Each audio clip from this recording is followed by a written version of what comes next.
जब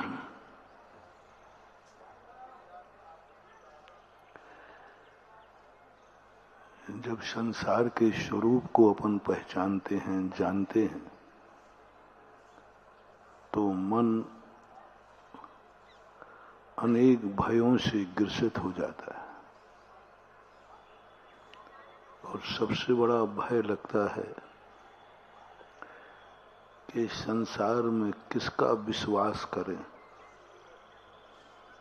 क्योंकि व्यक्ति हर स्थान पर धोखा देख रहा है। हर स्थान पर कब कौन सा व्यक्ति किस समय धोखा दे जाए कुछ कहा नहीं जा सकता। किसी पर विश्वास किया नहीं जा सकता और विश्वास के बिना जिया नहीं जा सकता। क्या करोगे? इस दुनिया में कोई विश्वास लायक है ही नहीं, और विश्वास के बिना चल नहीं सकती जिंदगी। विश्वास तो कहीं ना कहीं करना ही पड़ेगा। हर व्यक्ति अविश्वास नहीं हो रहा है। कल बहुत बड़ी बात सामने आई थी। क्या करें, भयभीत है। हर व्यक्ति डर रहा है। हर व्यक्ति को किसी पर विश्वास नहीं है, क्योंकि उसके पास प्रमाण है धोखा देने वालों का। वो कहता है शास्त्र बड़े हैं, नीतियां भरी हैं, अच्छे अच्छे लोगों ने अच्छे अच्छे लोगों को धोखा दिया है। अच्छे अच्छे लोग जिनको हम कभी सोच नहीं सकते थे, वे भी धोखा देते हुए पाए गए। और बल्कि कई बार तो ऐसा दिया गया, निकट वाला ही धोखा देता है। पामी का सांप धोखा देवे तो देवे, लेकिन आस्तीन का सांप ही धोखा दे जाए तो क्या करो? रावण ने कभी नहीं सोचा था कि विभीषण, सबसे प्रिय था विभीषण, और विभीषण भी अपने भैया को भगवान जैसा, बड़ा पिता जैसा मानता था। लेकिन रावण तो यही कहता है। कुंभकर्ण को जब बात पता चली तो कुंभकर्ण कहता है कि मैं धोखा दे सकता हूं, लेकिन विभीषण भैया को धोखा नहीं दे सकता। कुंभकर्ण ने ये बात कही कि मैं धोखा दे सकता हूं, विभीषण नहीं दे सकता।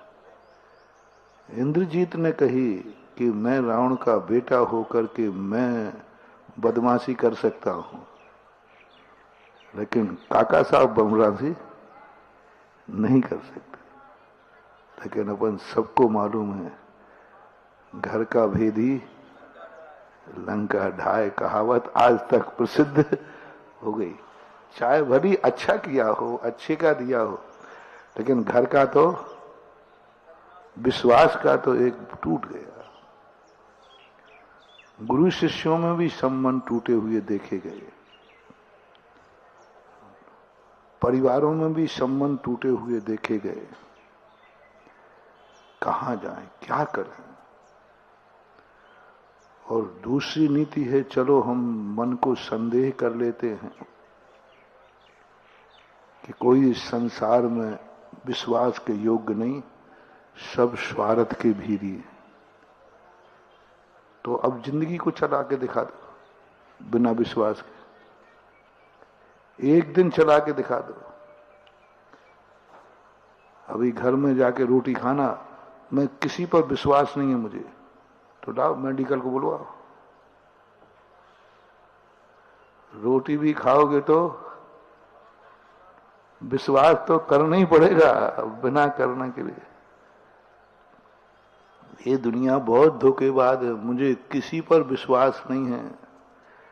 आज घर में जाके कहना, पापा मुझे आप पर भी विश्वास नहीं कि आप मेरे बाप हैं कि नहीं, थोड़ा दूर से करना, झापड़ पड़ेगा। तो बेटा तू ऐसा क्यों बोल रहा? बोले नहीं महाराज बाबा, मैंने बापों को भी धोखा देके देखा, मम्मी को भी धोखा देके। तू पहले ये बता तू ओरिजिनल है कि नहीं। अब क्या सबूत है? संदेह कर लो कि मेरे पापा मम्मी ओरिजिनल हैं कि नहीं। तुम्हारे पास सबूत क्या है?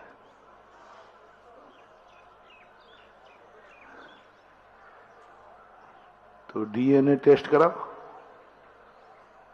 अच्छा, इतनों में किसने डीएनए टेस्ट कराया?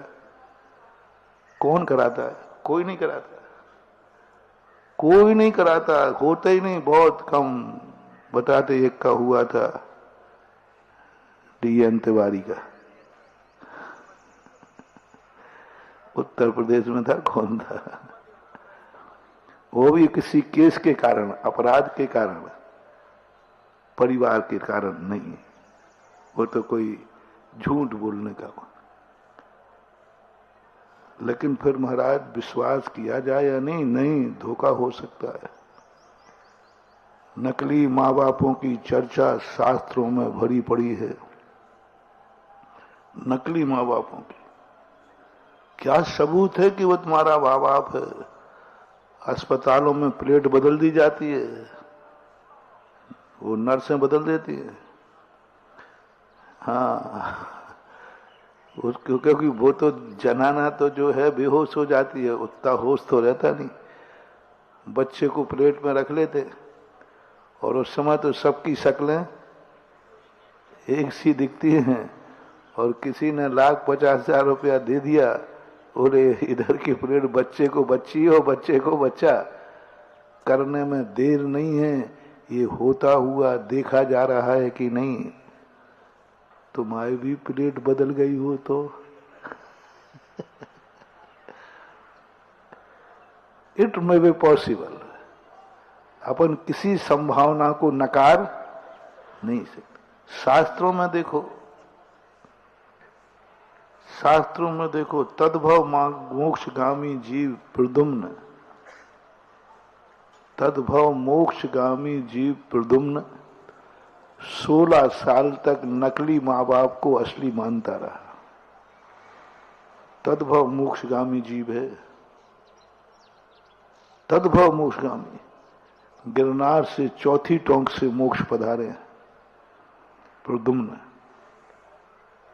और कितने साल तक?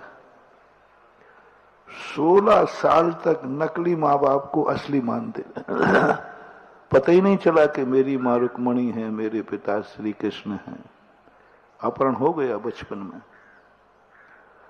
वो तो थोड़ा बहुत गड़बड़ नहीं होता तो जिंदगी निकल जाती है।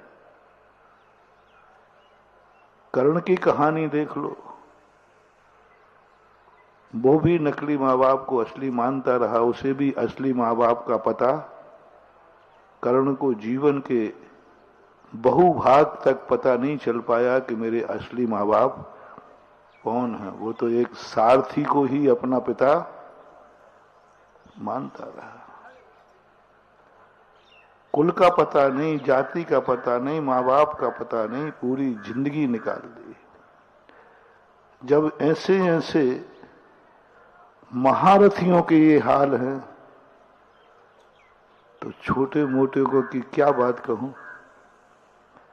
ऐसे ऐसे महारथियों के साथ धोखा हो रहा है। ऐसे ऐसे महारथी असली नकली की बात नहीं कर पा रहे। ऐसे वैसे महारथियों का विश्वास टूट रहा है। तो सामान्य जनता के संबंध में अपन क्या करें? अब किस पे विश्वास करें ये बताओ। सब तरफ जगत का स्वभाव हुआ संवेग वैराग्यार्थम। ये जगत के संबंध में जब भी सोचते हैं तो वैराग्य होता है। जगत के संबंध में सोचते हैं तो राग खत्म हो जाता है। किस पे राग करूं, किसके लिए मरूं? जिसके लिए मर रहा हूं एक दिन वही हमें मारने को तैयार खड़ा है। जिसके लिए मर रहे हैं, एक दिन वही मारने को तैयार खड़ा। जिसके लिए तुम सब कुछ कर रहे हो वही तुम्हें सब कुछ लूटने को तैयार है। जिसके साथ तुम कहते हो मैंने क्या नहीं किया, लेकिन वो तुम्हारे लिए कुछ भी मानने को तैयार नहीं। वो तो उल्टा कहता है। आजकल के छोकरे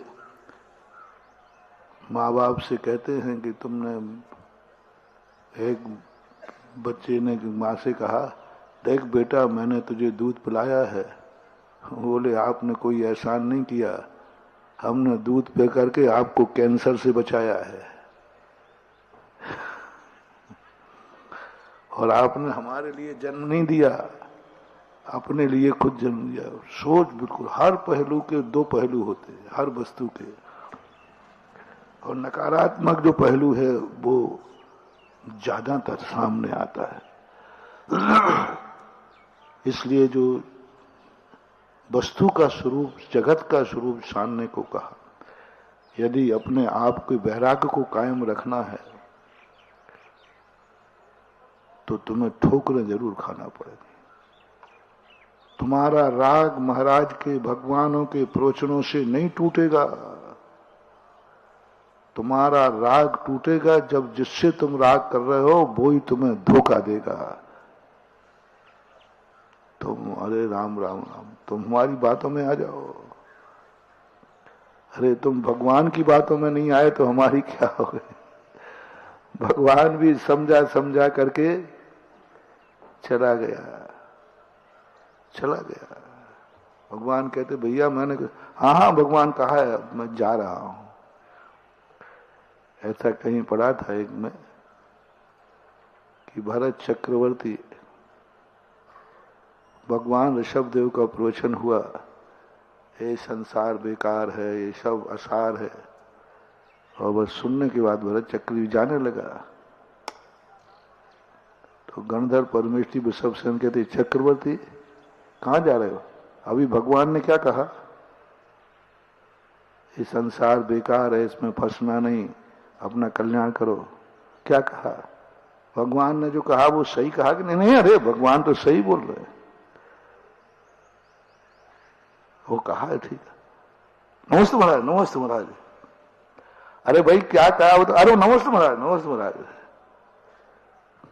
तुम गलत कहते नहीं हो और मानते हो। वो चला गया। पंच परमेष्टि को मानते हो, पंचों को मानते हो, पंचों की बात मानते हो, लेकिन नाली वहीं से बहेगी। क्या दशा है संसारी जीव की। सत्य को तुम नहीं जानते सो बात नहीं। किसको नहीं मालूम कि सब यहीं छोड़ के जाना है? किसको नहीं मालूम कोई किसी का नहीं है? किसको नहीं मालूम कि धर्म क्या है, अधर्म क्या है? किसको नहीं मालूम कि पाप क्या है, पुण्य क्या है? सब तो जान रहे। जहर क्या है, अमृत क्या है, सब जान रहे। 99% लोग जानते हैं। और खास तौर से जैनियों का तो भारी बहुत विचित्र। जैनी तो बचपन से ही जानता है, पाठशाला में ही पढ़ा दिया जाता है ये संसार कैसा है। 12 भावनाएं पढ़ते रहते हो। राजा राणा छत्रपति, हथियन के अशवार, मरना सबको एक दिन अपनी अपनी वार। हाँ रटी हुई है, ये तो पक्की रटी है। हाँ? कबूतरों के समान सुनते हो। एक बार एक बहेलिया था,